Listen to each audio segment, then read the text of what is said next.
kasus kekerasan fisik dengan cara menendang, menginjak kepala dari korban berinisial D.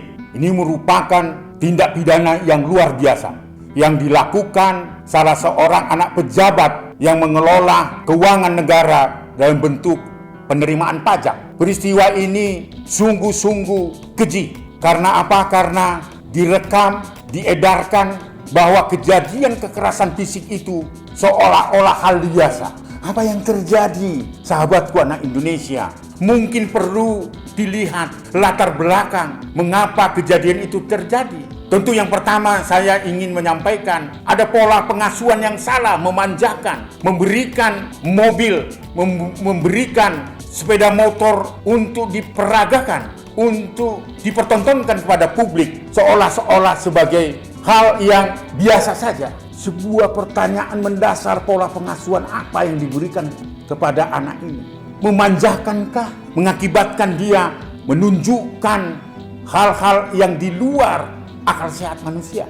Peristiwa ini tidak akan pernah terjadi jika pola pengasuhan yang baik dilakukan oleh orang tua kepada pelaku kekerasan terhadap anak berusia 17 tahun berinisial D ini. Saya tidak bisa menerima ketika itu direkam dan diminta oleh pelaku kepada salah satu yang saat ini sudah dinyatakan tersangka untuk merekam kejadian itu. Dan perekam kejadian itu juga tidak menghentikan aksi pelaku itu, justru mengabadikan dengan baik peristiwa kekerasan fisik yang begitu keji itu.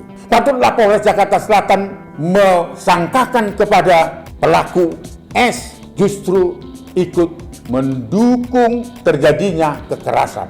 Oleh sebab itu saya kira karena kedua pelaku ini sudah berusia di atas 19 tahun, satu diantaranya 20 tahun, satu diantaranya berusia 19 tahun, maka Undang-Undang Perlindungan yang menyangkakan kekerasan terhadap korban dapat menggunakan Undang-Undang Perlindungan Anak dengan ancaman hukuman lebih dari 15 tahun. Karena apa? Tersangka yang dinyatakan oleh Polres Jakarta Selatan ikut serta dan membiarkan terjadinya kekerasan, bahkan merekam dengan baik dan memviralkan itu kepada publik.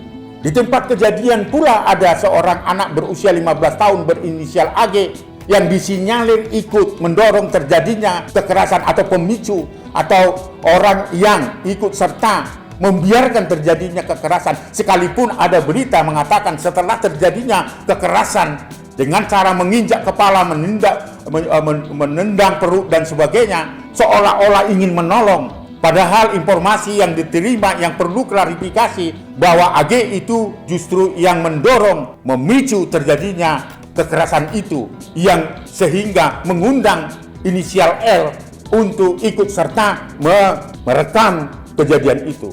Ini peristiwa yang tidak perlu terjadi jika pengasuhan itu baik adanya di rumah ketiga orang yang ada di tempat kejadian.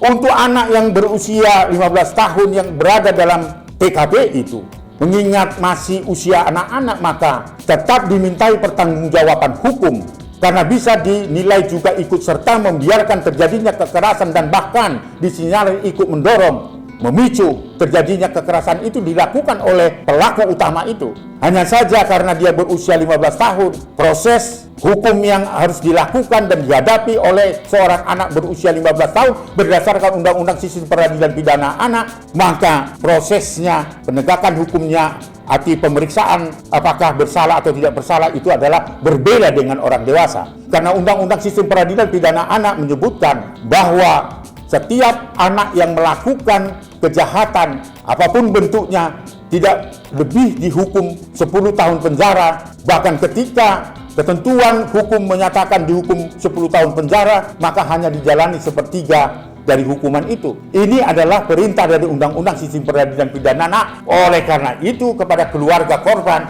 boleh menyadari itu sebagai bagian dari hak anak untuk dilindungi apapun yang dilakukan oleh anak itu. Namun atas desakan masyarakat dan perintah undang-undang, maka Polres Jakarta Selatan harus merespon itu bahwa AG sekalipun berusia 15 tahun dia harus bertanggung jawab secara hukum. Hanya saja proses penyelesaiannya, penanganan hukumnya berbeda dengan pendekatan tindak pidana yang dilakukan oleh orang dewasa.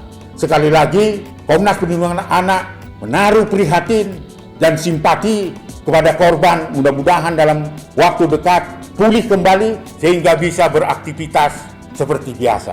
Namun kepada kedua tersangka yang saat ini sedang dalam proses pemeriksaan oleh Polres Jakarta Selatan, terimalah ganjaran hukum setimpal dengan perbuatan yang dilakukan terhadap korban.